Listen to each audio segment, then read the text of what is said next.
No programa Paraná Business de hoje, nós vamos conhecer o trabalho do Tecpar, que é o Instituto de Tecnologia do Paraná. Existe desde os anos 40 e conversa conosco o diretor-presidente, Júlio Félix, que já tem um tempo muito grande dentro do Tecpar, Júlio. Qual é, dentro de um governo novo, a nova visão e a reativação, principalmente, do Tecpar? A orientação que o governador Richard nos deu, teríamos que fazer mais, melhor e com menos. Esse é o desafio, é isso que nós estamos fazendo. Assinamos um contrato de gestão com o governo, que estabelece metas bastante alvissareiras para a instituição. Temos que prestar conta rotineiramente para com o governo. E com isso ganhamos bastante flexibilidade e liberdade para trabalhar. O Tecpar, para a gente entender exatamente, é o apoio tecnológico, inclusive produção de vacinas, conhecimento. O que é hoje o Tecpar? Nós dividimos o Tecpar em 3 grandes blocos. O Tecpar Indústria, que é o produtor de vacinas e kits diagnósticos, tanto na área veterinária como humana. Esses produtos, eles não são comercializados diretamente no mercado, eles são para atender programas específicos do governo federal e do governo estadual, de saúde humana e também veterinária. Então, esse é o primeiro bloco. O segundo bloco é o nosso desafio de apoiar o desenvolvimento das empresas nascentes de base tecnológica. Com isso, nós contamos com uma incubadora tecnológica, que é uma das primeiras do Brasil, ganhou 2 vezes já como a melhor incubadora do Brasil. E como as empresas que saem da incubadora em especial têm necessidade de um espaço e apoio ainda, nós transformamos o campus do Tecpar num parque tecnológico. Uma das maiores empresas do Paraná, hoje do Brasil, é a Bematec, que nasceu dentro do Tecpar, através do projeto Dois Estudantes, como incubadora. Isso é um exemplo curioso para se demonstrar. Esse é um papel muito importante do Instituto, né? Apoiar do ponto de vista tecnológico, mas também do ponto de vista gerencial, empreendedores, principalmente empreendedores de base tecnológica, como é o caso da Bematec, que foi a nossa primeira incubada. E é hoje o maior exemplo de incubação da América Latina, em cima dos seus resultados, que hoje ela não é só uma das maiores empresas brasileiras no ramo, ela é líder no mercado latino-americano e domina já outros mercados. Ela é uma multinacional brasileira. Qual é o processo de seleção para verificar os grupos que vão ter a possibilidade de ter o Tecpar como incubadora, como apoio?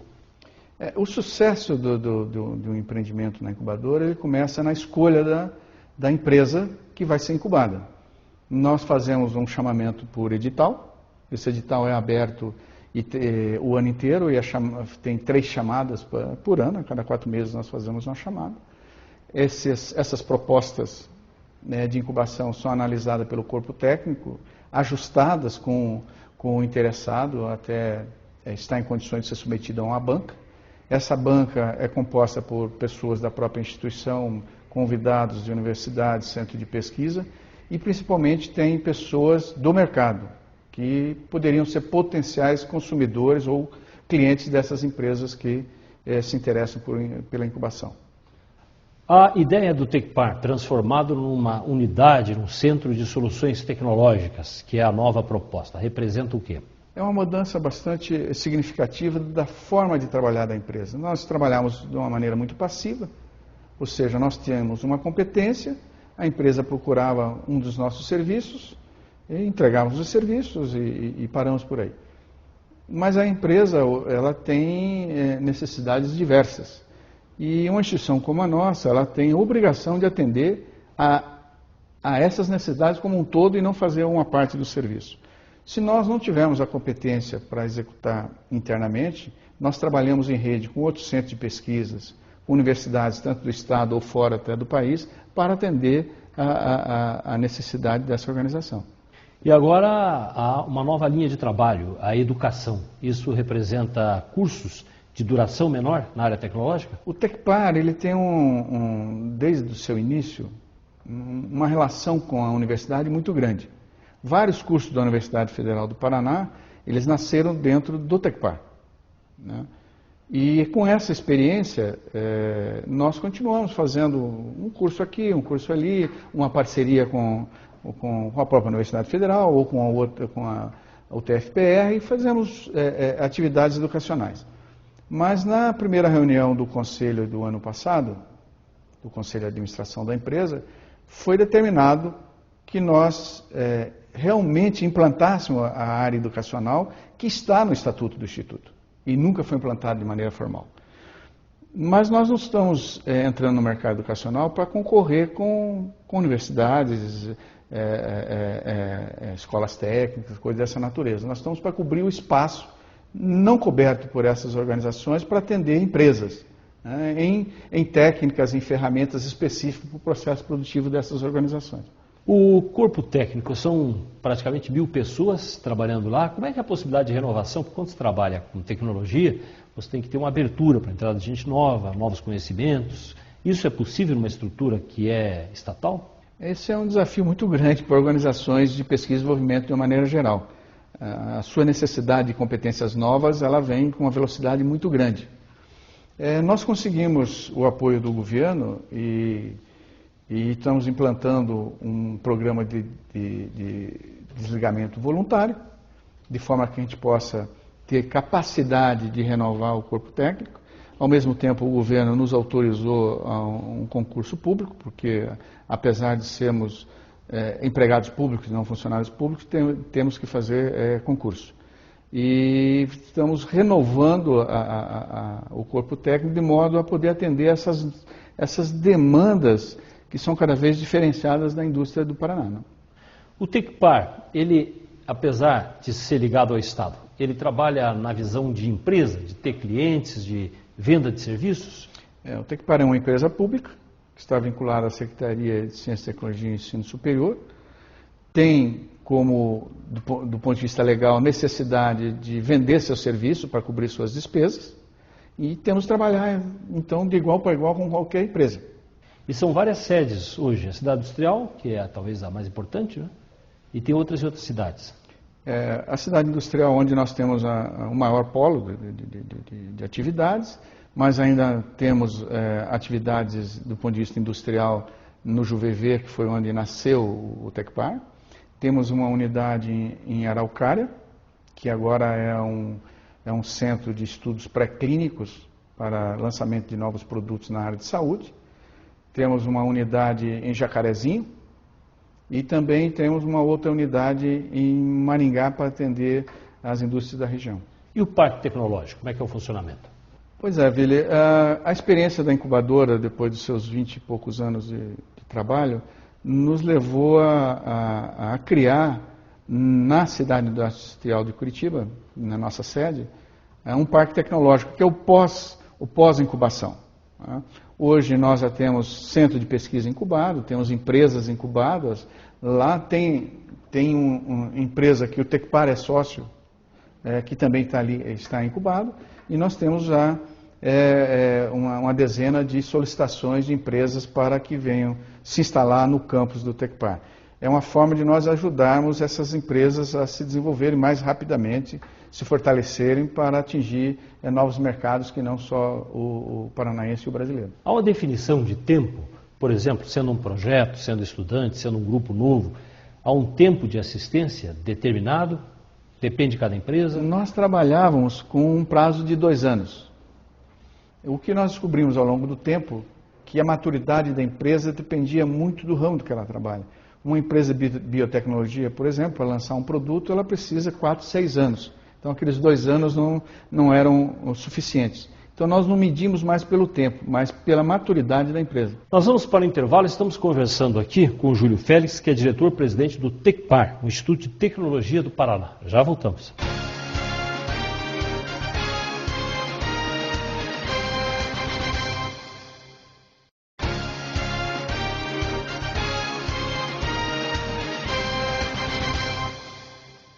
O diretor-presidente do Tecpar, Instituto de Tecnologia do Paraná, Júlio Félix, é o nosso convidado hoje aqui no programa Paraná Business. Sendo um órgão do governo, mas podendo prestar serviços, teoricamente o Tecpar poderia ser autossustentável.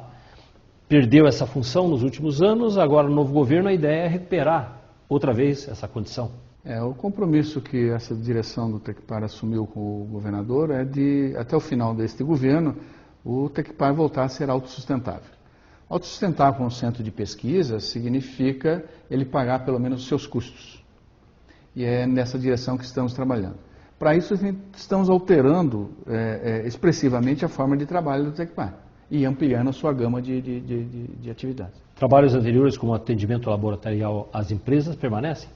Permanece, o Tecpar continua sendo um grande apoiador das empresas que necessitam fazer registro dos seus produtos no Ministério da Saúde, então trabalhamos na área de alimentos, medicamentos, de fertilizantes, ou seja, produtos que para entrar no mercado precisa de registro, é um grande suporte. E também temos, continuando, né, na verdade, apoiando as empresas no desenvolvimento de novos produtos, desenvolvimento de novos processos, né, pesquisa e desenvolvimento de novos produtos.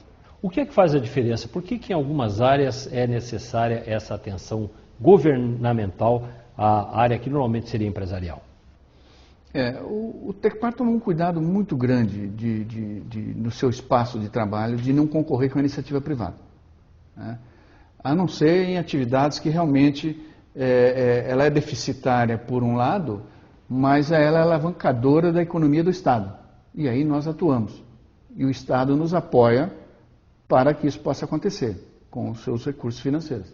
A certificação do Tecpar, esse serviço também permanece? O Tecpar já tem 15 anos como organismo de certificação, hoje ele atua com 20 programas de certificação, que vai desde de produtos orgânicos, que é um dos maiores certificadores de produtos orgânicos do país, já está atuando em alguns outros mercados fora do país, certifica sistemas, processos, vai de produtos não geneticamente modificados a produtos elétricos e eletrônicos.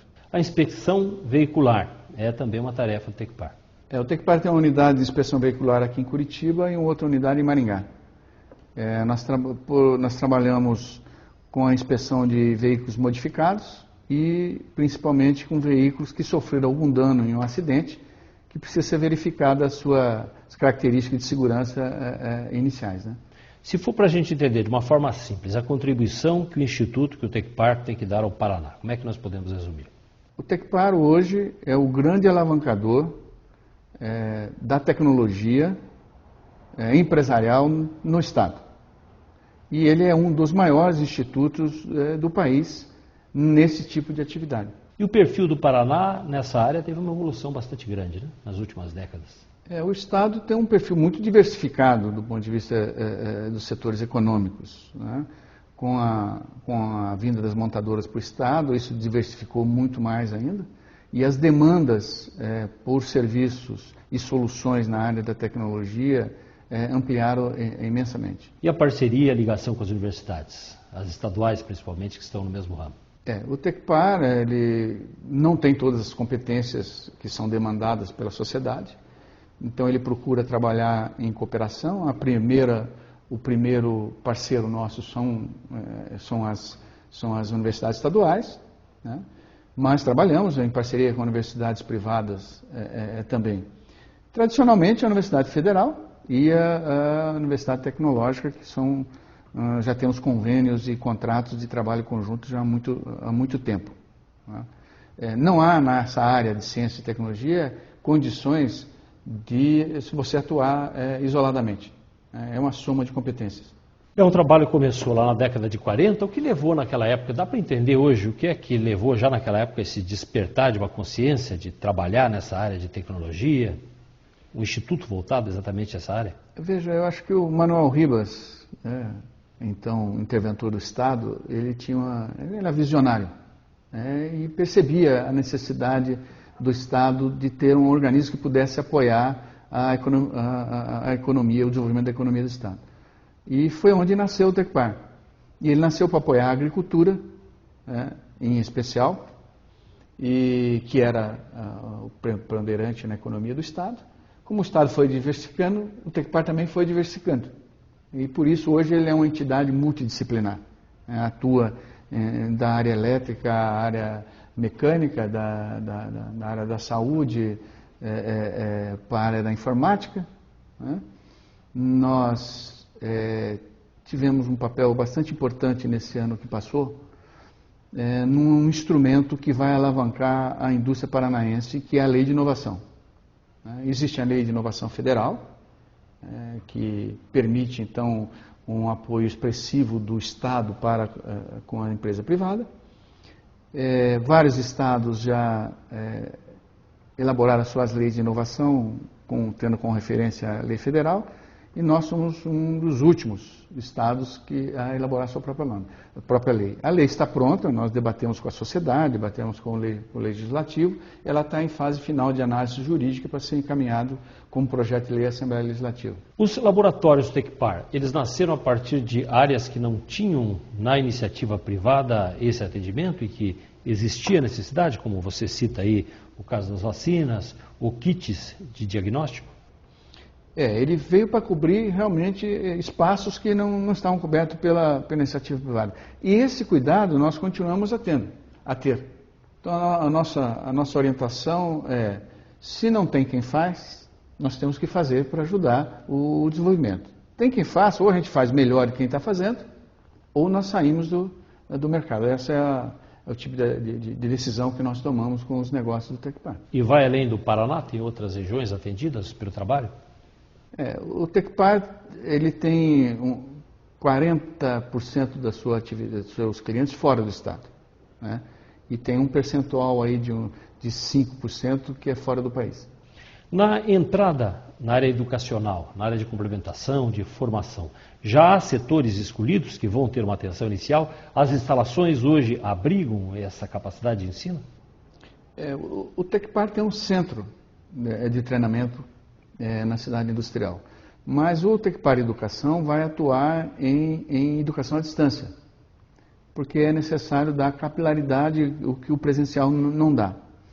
E nós vamos atuar exatamente naquelas demandas que não estão cobertas pelas entidades tradicionais, porque não é papel dessas entidades fazer esse tipo de atividade. Nós vamos atuar para ajudar a indústria na melhoria da sua competitividade, unicamente nesse espaço. Significa então que você tem um centro emissor onde os professores trabalham e isso é levado via televisão a núcleos de aprendizado? Via web e também via televisão, né? De forma que a gente possa atender não só o estado, né, mas outras regiões do país, e também que a gente possa multiplicar esse conhecimento.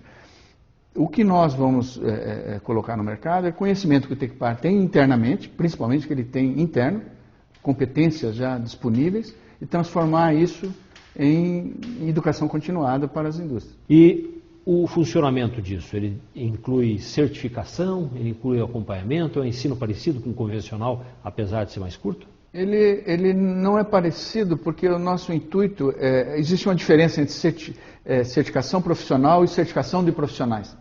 A certificação profissional é o que a escola normalmente faz, né?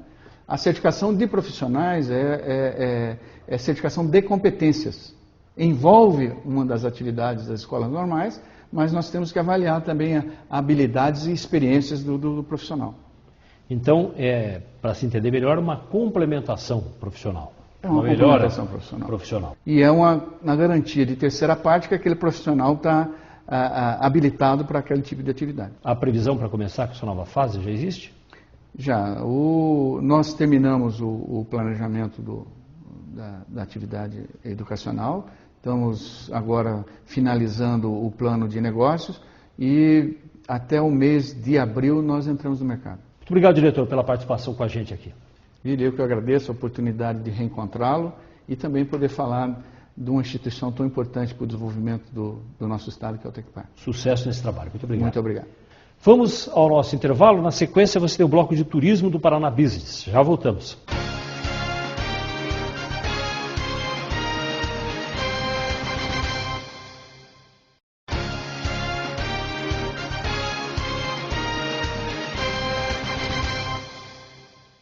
Vamos ao bloco de turismo do Paraná Business. Quem conversa com a gente é o Ricardo Mesquita, da BWT Operadora. Boa noite, Ricardo. Boa noite. Uma das principais características de Porto Iguaçu é a proximidade com o Paraná? Com certeza. Esse é um destino muito interessante para os brasileiros, em função dessa proximidade, para conhecer um pouco mais da cultura dos argentinos, mesmo porque não há necessidade de ir até Buenos Aires e sim ao lado de Foz do Iguaçu a gente tem um grande destino com a mesma cultura e o mesmo conhecimento da Argentina. E quais são as atrações? Tem o lado argentino das cataratas, o que mais que o turista pode encontrar por lá? O principal seria o lado das cataratas. A Argentina em si tem uma visão muito mais bonita das cataratas, mesmo porque eles estão vendo o lado brasileiro. Isso seria, como a gente vende os destinos, seria por isso. O lado brasileiro você acaba tendo uma visão muito bonita das cataratas, enquanto que o lado argentino você vê o lado brasileiro, que é muito mais bonito do que a Argentina. E a liberação de cassinos, que é o atrativo principal para os brasileiros, a possibilidade de ter um cassino no lado do Brasil. O principal cassino é o Iguaçu Grand Resort, que é além de ser um hotel 5 estrelas, ele tem um complexo de cassino muito grande e muito interessante para os brasileiros. Há na cidade cassinos menores, porém o principal seria esse do resort. Além do cassino resort, há outras opções de hotéis em alta qualidade. O Lois Suites e o Amerian seriam os principais, hotéis de alta qualidade, com quartos luxuosos e uma vista deslumbrante. E quais são as opções de compras? Para a Foz do Iguaçu, além da cidade de Leste, que seria o destino principal para brasileiros, o lado argentino possui duty free, que são equipamentos garantidos, com um preço um pouquinho mais caro, mas a qualidade muito mais alta do que em cidade de Leste. E a gastronomia? Tem as carnes argentinas? Isso seria o principal da parte de gastronomia. Brasileiro viaja muito para a Argentina para conhecer esse tipo de corte. Não é assim, as carnes em si seriam as mesmas brasileiras, mas o corte argentino é muito diferente e o método de fazer esse churrasco é um pouco diferente do brasileiro. Acho que seria isso o principal nessa parte de gastronomia. E é um destino procurado por famílias, por casais, por pessoas de mais idade? Isso seria geral, né? Pela qualidade de resorts, principalmente pessoas de mais idade e famílias, que procuram um pouco mais de calma e tranquilidade, em função de Foz do Iguaçu ser um lugar muito procurado e muito agitado. Porto Iguaçu tem resorts de alta qualidade, com uma calma e uma tranquilidade fenomenal. E o custo de uma viagem para lá é muito alto? Como que a pessoa pode se programar? Na verdade, o custo do pacote em si é totalmente similar ao de Foz do Iguaçu. A cidade, por ser na Argentina, alguns preços são até mais baixos do que os hotéis no Brasil, porque no Brasil os preços são muito altos. Então lá você tem uma qualidade muito melhor e um preço mais competitivo do que Foz do Iguaçu. Tá ótimo, então. Obrigada, Ricardo, pela presença. Obrigada a você que acompanhou o Paraná Business de hoje. Boa noite. Paraná Business, um estado de negócios. Patrocínio, Vestibular FESP. Acesse suacarreirafesp.com.br e BWT Operadora. Você imagina, a gente te leva. Apoio CBN Curitiba. Realização Band Curitiba. Produção Hands Up Produções.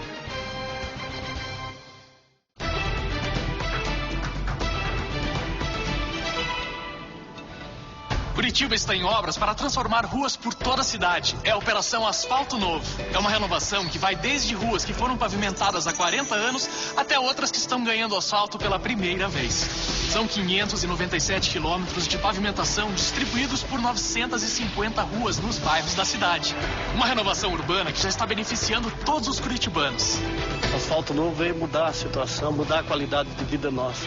Também nas ruas por onde passam os ônibus, asfalto novo e durável é prioridade. Nessas ruas estão sendo usadas as recicladoras de asfalto. É mais conforto para quem usa o transporte coletivo e economia para a cidade. E tem mais. A prefeitura também está levando asfalto para onde não existia. Antes era cheio de buraco, agora está tudo lisinho, né?